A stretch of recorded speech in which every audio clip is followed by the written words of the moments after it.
کیا بیمار کو خون دینا جائز ہے؟ جواب یہ ہے کہ بوقتی ضرورت، حادثہ یا شدید مرض کی وجہ سے جان بچانے کی خاطر مریض کو خون دینا جائز ہے۔ پوسٹ مارٹم کا حکم کیا ہے؟ ایک اور سوال، پیاز لہسن وغیرہ کھا کر مسجد جانا کیسا ہے؟ سوال یہ ہے کہ بھنگ کا استعمال شرعاً کیسا ہے؟ ایک اور سوال، غیر مسلموں کے ساتھ کاروبار میں شرکت کرنا کیسا ہے؟ جواب یہ ہے، غیر مسلم اگر نحمدہ و نصلی علی رسولہ الکریم، اما بعد فاعوذ باللہ من الشیطان الرجیم، بسم اللہ الرحمن الرحیم، یا ایہا الذین آمنوا اتقوا اللہ حق تقاتہ ولا تموتن الا وانتم مسلمون۔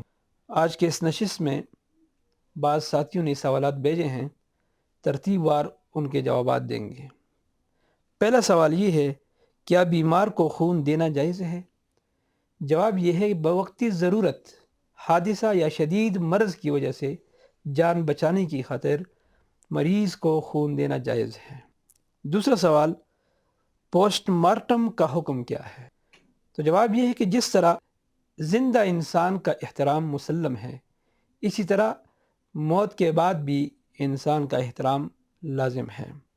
جس طرح زندہ انسان کو تکلیف دینا باعث جرم اور گناہ ہے، اسی طرح موت کے بعد بھی انسان کو تکلیف دینا باعث جرم اور گناہ ہے۔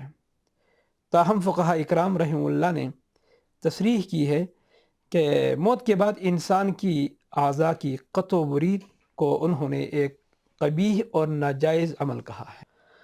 ایک اور سوال، پیاز لہسن وغیرہ کھا کر مسجد جانا کیسا ہے؟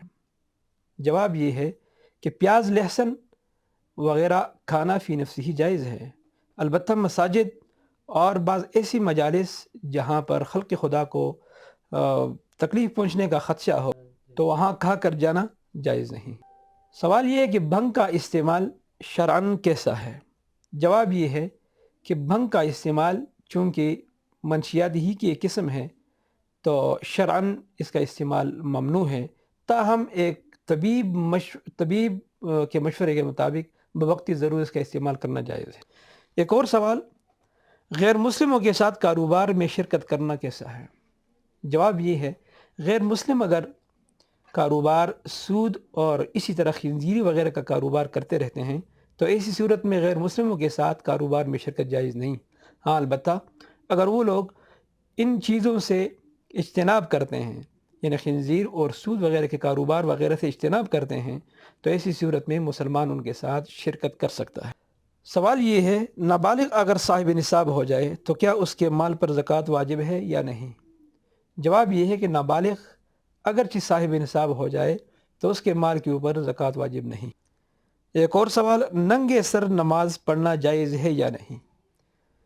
تو جواب یہ ہے، اگر ننگے سر نماز پڑھنا سستی یا غفلت کی وجہ سے ہوتی ہے تو یہ نماز پڑھنا مکروہ ہوگی، اور اگر عاجزی اور تذلل کی وجہ سے ننگے سر آدمی نماز پڑھتا ہے تو کوئی کراہت نہیں۔ ہاں البتہ اگر غیر مسلم کے ساتھ مشابہت کی وجہ سے ننگے سر نماز پڑھتا ہے تو گناہ گار ہوگا۔ ایک بچہ ختنہ شدہ پیدا ہوا ہے تو کیا اس بچے کو دوبارہ ختنہ کرانا ضروری ہوگا؟ جواب اس کا یہ ہے کہ جو بچہ ختنہ شدہ پیدا ہوا، مختون پیدا ہوا، تو اس بچے کا ختنہ دوبارہ کرانا ضروری نہیں۔